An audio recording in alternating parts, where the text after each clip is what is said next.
Niya na ang mga dagkong balita sa Balitang Bisda karong Biyernes.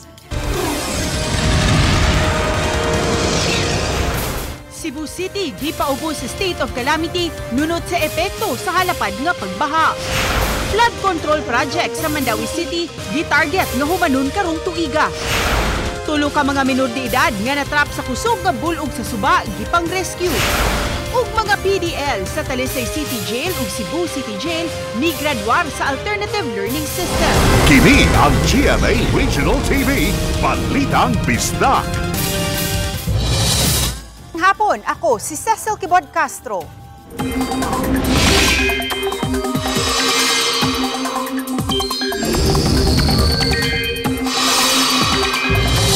Inanay nang nagkakusog si Bagyong Krising samtang gitumbok niini ang mainland Cagayan diin gipanglantawan kining maglandfall karong adlaw. Matud sa Pag-asa gikan sa tropical depression category karon nahimo na kining usa ka tropical storm. Katapusang nasikpatan ang tropical storm Krising mga 195 kilometers sa silangang bahin sa Tugigaraw City, Cagayan ug nagsubay sa west-northwestward nga direksyon. Samtang may pipila na ka mga dapit sa Luzon ang gipaubos karon sa tropical cyclone wind signal number 1 ug number 2. Compare kahapon sa atong forecast is mas ni paspas siya o mis na sayo ang kanyang possibility na landfalling karong hapon or sa gabi. And ang exit niya sa Philippine Area of Responsibility ipagpadayon kining kanyang pag-irog na speed by ugma sa hapon. Makagawas na kini sa atong Philippine Area of Responsibility. Tulo ka minor de edad sa La Libertad, Negros Oriental, gipang rescue human matrap sa kusog nga sug sa suba nunot sa daotang panahon. Kini uguban pa sa report ni Luan May Rondina. Natrap sa baha. Kini ang nahitabo sa magsuon ug sa ilang ig-agaw kagahapon sa buntag. Dali nga mipahigayon og rescue ang mga miyembro sa La Libertad DRRMO aron makuha ang magsuon, edad 14 ug 17 anyos ug ang ilang 16 anyos nga ig-agaw. Wa na makalabang ang mga biktima tungod sa kakusog sa bulog sa tubig sa Mandapaton River nga nahimutang sa barangay Sulungon, La Libertad, Negros Oriental.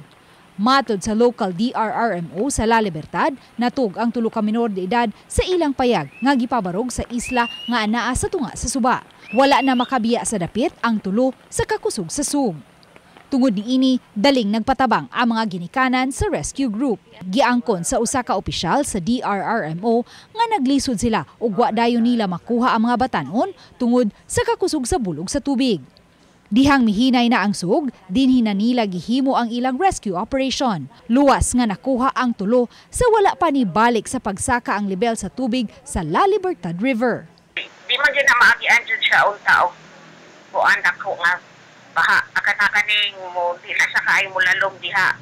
So dako, lapad ko na siya, bali na ay mga balay-balay, na ay nangatulog, dito sila nangatulog. Kaya wala sila kalabang paingon sa Pikas Barangay. Ngayon pagkabuntag, nagkakusog ang baha, munang iparescue na lang sila, kaya natrap naman, di naman sila kalabang. Uban ni Clans Gabutin, Luan May Rondina, Balitang Bisda. Sa ikaduhang adlaw, padayong gisuspenso ang mga klase karong adlaw. Apan ang pagbalik sa klase sa Lunes, mag-agad lang sa dagan sa panahon karong weekend. Samtang padayong nasinati ang dautang panahon sa dakong bahin sa probinsya sa Bohol. Niyang report ni Nico Sereno. Nagmingaw ang kadalanan nga haduol sa mga tunghaan sa dakbayan sa Sugbo. Gamingaw ang Tejero Elementary School samtang masinati ang pagtutaligsik. Ingon sab niini ang kahimtang sa Mabolo Elementary School. Guardyaw ang utility ra sa tunghaan ang gatukaw-tukaw karong adlaw. Nang hinaot si Mayor Nestor Archival nga maarang-arang na ang dagan sa panahon aron mabalik na ang face-to-face classes sa mga eskwelahan sa dakbayan sa Sugbo. Posibilidad, ugma mo arang-arang na. Sa Sunday mo arang-arang na. The moment makita na ako sa Sunday nga okay na, I'm going to consult with them sa disaster, kaya ron ang akong basis manggod sa pag-resume sa klase is coming from them. Sa Bohol, sukad kagabi na sinati ang way hunong nga pag-uwan. Samtang uwan ug kusog nga hangin ang nasinati, kaganihang buntag. Lakip na daplin sa baybayon sa Tagbilaran City tungod sa kusog nga hangin nga daw madala ang mga tao. Sa kakusog sa bawd, wala na murisgo ang mga mananagat. Gani ila na lang gisaka ang ilang mga bangka sa taas ug luwas nga lugar. Nunot gihapon sa uwan, dunay mga karsada nga zero visibility. Karon gihapong adlaw, nagkansilar ang 35 ka mga local government units sa probinsya sa tanang klase sa mga public ug private schools. Gustong masiguro sa lokal nga kagamhanan nga luwas ang mga estudyante ingon man mga magtutudlo. Kini ang listahan sa mga lugar sa Bohol nga walay klase karong adlaw. Nico Sereno, Balitang Bisdak. Misaka ang presyo sa mga utanon sa pampublikong merkado sa probinsya sa Biliran, Leyte. Epekto sa nasinating kabati sa panahon sa nangagipang mga adlaw. Ang dugang detalye sa live report ni Fem Marie Dumabok. Fem?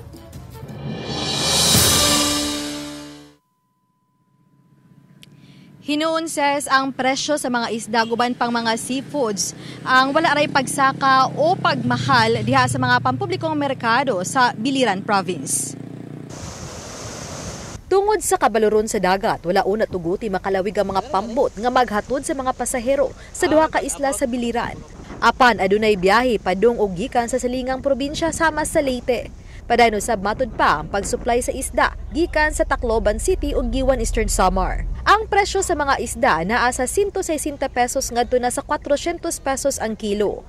Ang naapektuhan ang presyo sa gipangbaligyang mga lamas ug utanon tungod sa pag-uwan sa mga milabayng adlaw. Matud ni Robelia Ponce, usa sa mga manindahay ug utanon sa Naval Public Market. 10 pesos ngadto sa 20 pesos matag kilo ang pagsaka sa presyo. Sama sa carrots, patatas, repolyo guban pa. Gikan sa 80 pesos hangtod sa 90 pesos matag kilo sa niaging simana. Karon mapalit na ang utanon sa 100 pesos ngadto sa 110 pesos matag kilo. Pagka mag-ulan, nasisira yung mga tanim nila. Ganon. Tapos konti na lang ang maani. Samtang bisan ko ni arang-arang na ang panahon sa kinatibuk-an sa Biliran Province. Tulo ka mga munisipyo ang nagsuspenso paghihapon sa ilang face-to-face classes karong adlaw. Kini ang mga lungsod sa Maripipi, Almeria ug Caibiran. Matod sa mayor sa Caibiran nga kabahin lang kini sa ilang preemptive measures. Hinuon giklaro sa mayor nga naka-modular learning ang mga tinun-an. We opted to continue the suspension of classes kasi with the advice also of our MDRRM officer and syempre for the safety of the kids, lalo na sa amin, may mga areas talaga na grabe yung pwede mag-cause ng landslide. Wala usay natala ang Biliran PDRRMO nga mga danyos nga dala sa mga kusog kapag ulan sa nangaging adlaw. So far wala na may ulan yun nga kusog, no? Murag taligsik na lang ni karon. In fact, tulo na lang ka munisipyo ang nag-suspend sa klase. And then, ang Coast Guard nag-suspend po sa ilang trips from Nabal to Higatangan, Island Barangay, and then Nabal to Island Municipality. Matod sa OCD8 nga walay nagsuspende sa klase karong adlaw sa ubang bahin sa Eastern Visayas ug wala ray dagkong kadaot nga natala. Gawas lang sa ginagmay nga pag-awa sa pipila ka sapa sa Leyte Province kagahapon.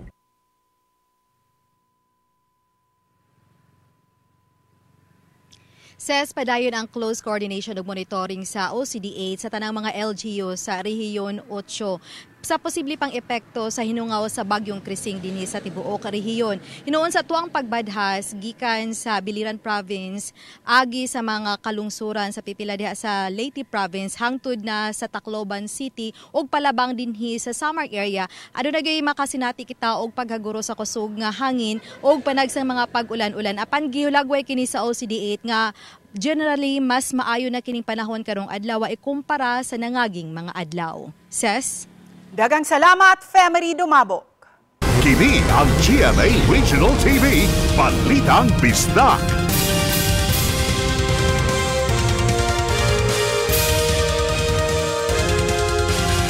Kini ang GMA Regional TV, Balitang Bisdak. Nunot sa kakusog sa hangin o kadagko sa bawd, mga gagmayng sea vessels gidid-an una sa paglawig, ilabi na kadtong paingon sa Bohol ug sa Northern Cebu. Si Juan Mirundina sa report. gihapon pa lang sa hapon. Nabatyagan na ang dagkong mga bawd, busa ang Coast Guard Station sa Camotes o Coast Guard Station sa Eastern Bohol, mipagawas na og Sea Travel Advisory nga temporaryong nagsuspenso sa mga biyahe sa mga sea vessels nga may 15 gross tonnage paubos. Pabilin usab nga suspendido ang biyahe paingon ug pagawas sa Northern Cebu alang sa mga sea vessels nga ubos sa 35 gross tonnage ug sa Western Bohol alang sa mga sea vessels nga 15 gross tonnage paubos. Wala pa hinuoy gikatahong mga na-stranded nga mga pasahero sa maong mga dapit. Sa Angasil Port sa Mactan, sa Lapu-Lapu City, kaganihang buntag, dili pa ingon ni ana kadagko ang bawd. Busa gitugutan lang gihapon ang mga ferry boat nga makabiyahe pa ingon og pabalik sa Olango Island. Apan matod sa in-charge sa ticket booth sa mga ferry boats, nabantayan nila nga menos ang mga pasahero karong adlaw. Apan ang mga island hopping operator sama ni Mark Ramirez nagkanselar gayud sa ila mga biyahe karong adlaw hangtod ugma. Matod ni Ramirez, unom ka mga boat trips unta ang nakaschedule nila karong adlaw. Samtang 14 ang confirmed boat trips ugma adlawng Sabado. We offer them the refund or the reschedule because dili gid maayo ang panahon, so we want them to enjoy their experience with us. Kung saan pag-enjoy nila nga dagkong balad mga hadlok, mga uli og sayo, so sayang ang ilang itong prepare. Ang Pag-asa Visayas, wala pa'y giluwatang gale warning sa kadagatan sa Central Visayas. Apan padayon kining ni pahimangno sa mga gagmayng sakayang pangdagat nga likayan lang una ang paglawig. But precautionary measures because kining nakasinati naman sa gastines diri sa atong station na natay mga paghuros sa hangin agastines. So that is hanging habagat, delikado ang atong mga gagmay sa kanyang pandagat. Uban ni Rod Prado o Clans Gabutin, Luan Merondina, Balitang Isda. Gitarget nga mahuman karong tuiga ang mga dagkong flood control project sa Barangay Banilad, Mandawi City nga dugay nang namroblema kung kusog kaayo ang uwan kay muresulta kini sa halapad nga pagbaha. Ang detalye sa live report ni Nico Sereno.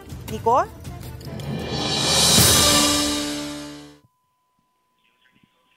Yes, kung mga problema sa pagbahisgutan o sa gyud kining AS Fortuna Street sa Mandawi, nga problemado kaayo usay manglutaw mangani ang mga sakyanan kung grabe kataas ang level sa baha. Matud sa syudad, doon na rin mga proyekto nga padayong gitrabaho aron masolusyonan kining mga problema. Kaniadto pa, usa sa problemado og bahaunong lugar sa Mandawi ang bahin sa AS Fortuna Street. Niadtong Miyerkules lang, nakahasol kini sa mga motorista ug mga residente.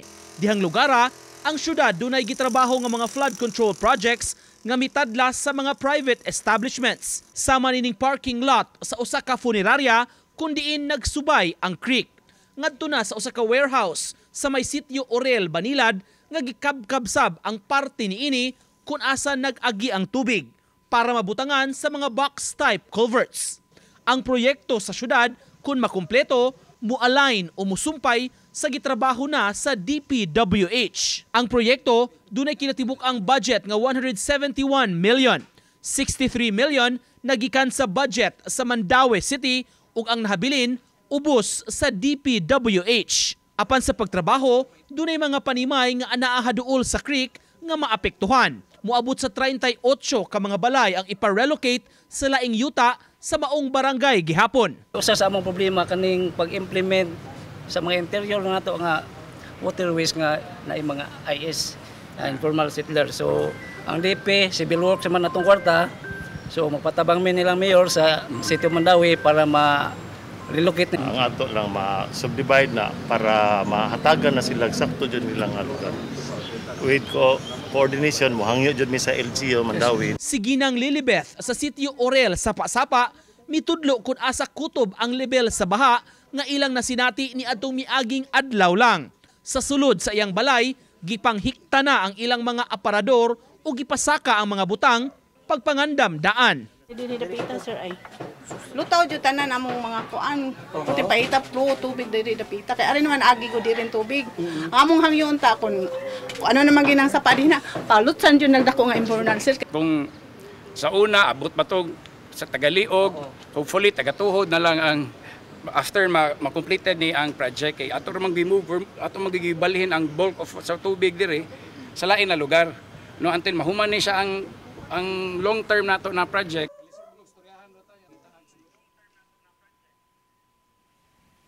Gawas nining gihisgutan ses nga long-term projects laing giplano karon si DPWH matud sa syudad kining pag pre-position og duha ka water pump sa maong lugar mao kun ugaling mubaha man gani pagbalik ang maong dapit sa AS Fortuna ma-divert na nila ang parte sa tubig nga bubugwak gikan sa sapa ngadto sa laing agianan aron dili mahanok ni siya sa maog gyud nga area nga kun makita sa mga videos kun dunay pagbaha nga mahitabo halos gani manglutaw na ang masakyanan ug taas kayo ang level sa tubig diha ning maong lugar nga apektado sa baha. Ses?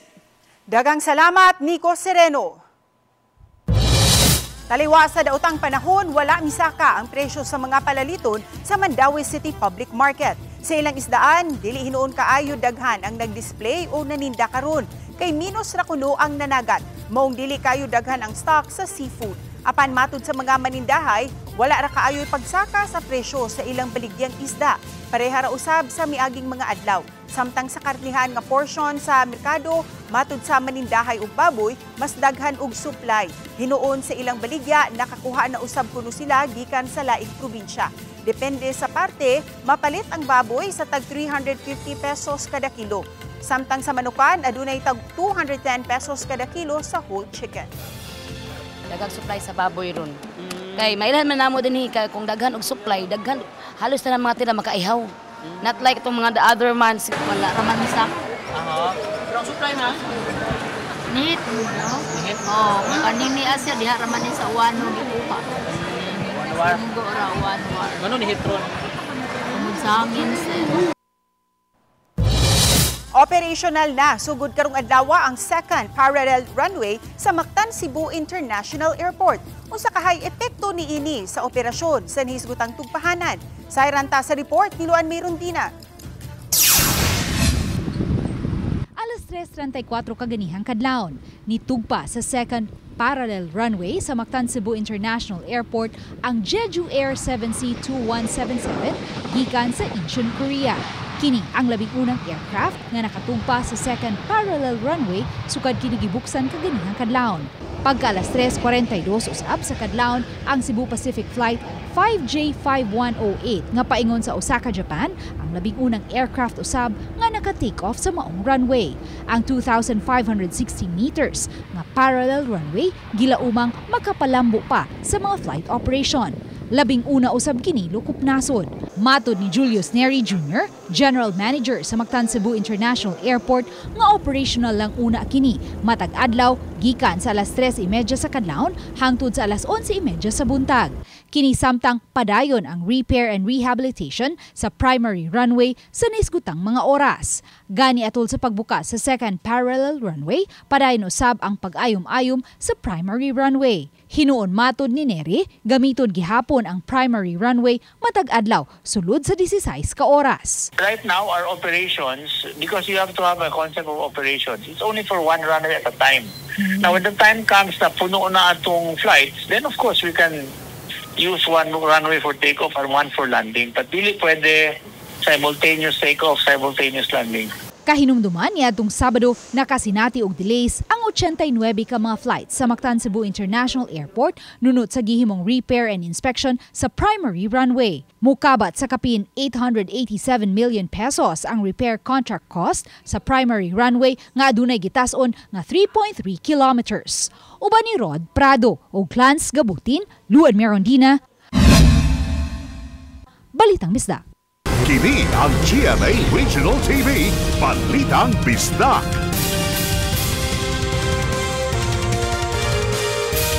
Kini ang GMA Regional TV, Balitang Bisdak. Nunot sa epekto sa habagat nga gipakusog sa bagyong Krising, gipaubos sa state of calamity ang dakbayan sa Subo. Ano ang report ni Nico Sereno? Sa tigom gituki sa Cebu City Disaster Risk Reduction and Management Council ang grabing pagbaha sa miaging Miyerkules. Daw ang tibok dakbayan sa Sugbo, ma-downtown area o ma-uptown area man, gisanapan sa grabing pagbaha. Natuki ang panginahanglan sa pagkaut o paghawas sa mga lapok o sagbot sa dagkong kasapaan sa dakbayan aron lahos-lahos ang pagdagayday sa tubig paingon sa dagat. Usa ang Tejero Creek nga giila nga flood-prone area. Sa tigom, nahisgutan ni Raquel Arce, ang hepe sa Cebu City Traffic Office, nga miagi sa manhole cover ang hinungdan sa baha. Apektado ni ini ang dapit sa kadalanan sa Bonifacio ug Lopezaina. Gipasabot ni Engineer Lowell Corminal, hepe sa Department of Engineering and Public Works, gikinahanglan kaayo ang amphibious excavator paglimpyo sa kasapaan ug ang mga job order personnel nga mao'y muhakot sa mga basura ug lapok nga napondo sa kasapaan. Careful lang ta kay dapat ang amphibious nato muigo sa ato constricted rivers and creeks. Awag kami ng katuhan even for 1 week, 2 weeks, mo apektar dahil ang atong trabaho kay maunggil sila yung kamot o tihil sa mga department din mga siko.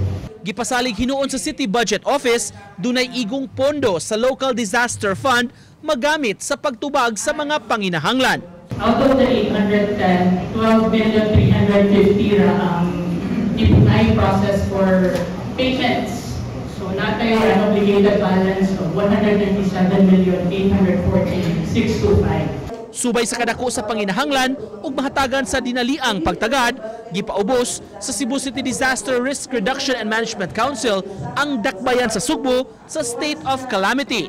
Gipadali ni Mayor Nestor Archival ang pag-hire sa 35 ka mga job order personnel ubos sa City Engineering Office nga mao'y tahasan sa paghawas sa mga lapok ug basura sa sapa. Ito nang i-implement ang incident command system sa ato ang Cebu City Government. Nag-link na sa tanang mga barangays, 60% pa ang atong na-link sa pagkakaroon. Ang resulting nato, ikan kita sa bakbak yun sa dagat, padung diri sa ibabaw, padung sa sangdang sa sapa. Now, we don't have that equipment. Kay kana manggong inisugod dito sa dagat, kinahanglan maglutaw ang atong equipment. Ang atong equipment, dili man makahimo ana. Nico Sereno, Balitang Bisdak. Aron masubay ang hinungdan sa pagbaha nga nasinati sa Lapu-Lapu City, mga personnel sa Maintenance Division sa City Engineering Office, Clean and Green Office ug sa City Environment and Natural Resources Office mihimo og on-site inspection sa drainage system sa Barangay Paho. Dihang gibuksan ang mga box-type manhole, nasuta nga naklag dinhi ang mga nibagtok nga sebo, mga plastic bottles ug mga single-use plastic. Si Congressman Junar Dahongchan, kinsalakip sa nangu sa site inspection, uban ang mga opisyal sa barangay, miawhag sa publiko sa di pagpataka og labay sa mga basura, kay makabara kini sa mga drainage system. Gisaulog sa Lapu-Lapu City ang 47th National Disability Rights Week. Aton sa kasaulugan nga gipasiugdahan sa Lapu-Lapu City LGU, gihimug-atan ni Mayor Cindy King Chan ang kamahinungdanon sa paghanay sa mga programa nga maglakip sa mga empowered persons with disabilities. Sulod sa duha ka tuig nga naumol ang Lapu-Lapu City Disability Inclusive Disaster Risk Reduction Program, pinaagi sa abag sa usa ka German NGO, nahatagan og access sa financial services ug livelihood provision alang sa accident insurance ang organisasyon sa mga persons with disabilities sa naasuing dakbayan. Ug karong tuiga, gipalapdan ang maong programa gikan sa mga island barangays ngadto na sa tanang barangay sa mainland Lapu-Lapu gamit ang LDRRM Fund. Ang Lapu-Lapu City adunay kapin sa 9,000 ka mga rehistradong PWD. Miabot sa 165 ka mga binilanggo sa Talisay City Jail ang migradwar sa Alternative Learning System sa Department of Education. Ang mga graduates mipaso nga nakatoga ug midawat sa ilang diploma sa miaging simana. Sa Talisay City Jail Male Dormitory, 30 ang migradwar sa elementarya, samtang 103 sa junior high school. Samtang siya musab sa elementary ug 23 sa high school sa Talisay City Jail Female Dormitory. Si Alias Klang, usa sa mga migradwar, mitataw nga ang edukasyon dili lang para sa mga gawasnod, apan para usab kini sa mga tawo nga anaa sa sulod sa prisuhan. Kinsa nagmalaumon nga mugawas sa umaabot nga mga adlaw ug magbag-o na sa kinabuhi. sa Cebu City niadtong Miyerkules 79 ka mga PDL sa BJMP Cebu City Jail Annex ang migraduar usab sa Alternative Learning System. 52 kanila sa junior high school, samtang 27 sa elementary ang nakadawat sa ilahang mga sertipiko human nakakompleto sa maong programa. Gitambungan ang mga aktibidad sa mga kadagkuan sa jail facilities. Nakadawat og 100,000 pesos nga cash gift ang centenarian nga si Lola nga mulupyo sa Barangay Agus, Lapu-Lapu City gikan sa centenarian program sa Dakbayan. Personal nga gitunol sa mayor sa Lapu-Lapu City ug ubang departamento sa maong Dakbayan ang cash gift kang Lola Anatolia Emilia Bilangdad. Uban ni Lola Anatolia sa pagsaulog siyang 100th birthday ang iyang 13 ka mga anak ug mga apo.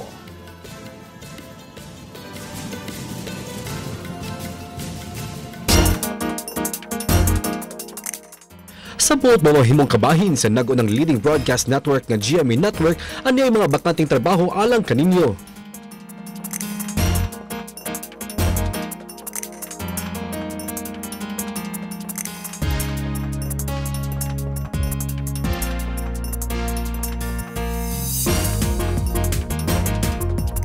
Sa mga interesadong aplikante, mamahimong bisita sa careers.gmanetwork.com alang sa dugang detalye. Sa atong mga kapusong motorista, adunay laing pag-usbaw sa presyo sa mga produktong petrolyo nga posibleng ipatuman sunod semana. Kini base sa 4-day monitoring sa Department of Energy Oil Industry Management Bureau. Gibana ba nang muusbaw og 50 sentimos kada litro ang presyo sa diesel, kerosene ug gasolina sunod semana.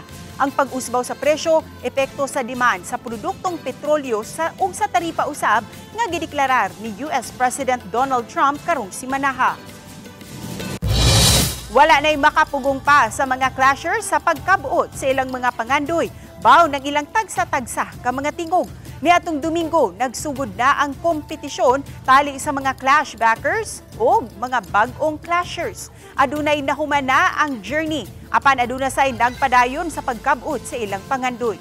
Upat pa ka mga clashers ang magtigi alang sa nahabiling 3 ka mga pwesto sa top of the clash. Kinsa kaha kanila Neff, Marian, Jay-Z ug Jong ang magpadayon sa ilang journey sa The Clash Season 7. At ang ikana, karong Domingo, July 20, alas 7:15 sa gabi, pagkahuman sa Bubble Gang. Gidagsa sa job seekers ang laing local job fair nga gipasiugdahan sa Peso, Lapu-Lapu City karong adlaw nga gipahigayon sa usa ka mall sa Barangay Basak, Lapu-Lapu City. 2,316 ka mga local job vacancies ang gitanyag sa 22 ka mga kompanya. Mga alas 3 kaginihang hapon, miabot na sa 924 ang mga registered applicants. Lakip sa mga nangindahay nga makatrabaho ang 20 ka mga displaced workers sa export processing zone sa Dakbayan. Samtang miabot usab sa 127 ka mga aplikante ang hired on the spot. Karong gabi sa Encantadia Chronicle Sangre, gitug-an ni Flamara nga karakter ni Faith Da Silva kang imaw nga iyang nasayran nga dakong buhi si Adamos nga karakter ni Kelvin Miranda. Butang nga buot klaruho ni imaw nga tukang Flamara. Samtang sa kalibutan sa mga tao, nabutang sa peligro ang kinabuhi sa kabanay ni Tera nga gidala ni Bianca Umali. Maluwas kaha ni Tera ang iyang mga mahal sa kinabuhi sa mga kamot sa kontra. Kana ang atong sayran karong alas 8 sa gabi pagkahuman sa 24 oras. Kami ang GMA Regional TV Balitang Bisdak. Kinatibukang puwersa alang sa mas dakong misyon ug mas halapad nga pagalagad sa nasod. Mayong hapon mga kapuso ug happy weekend.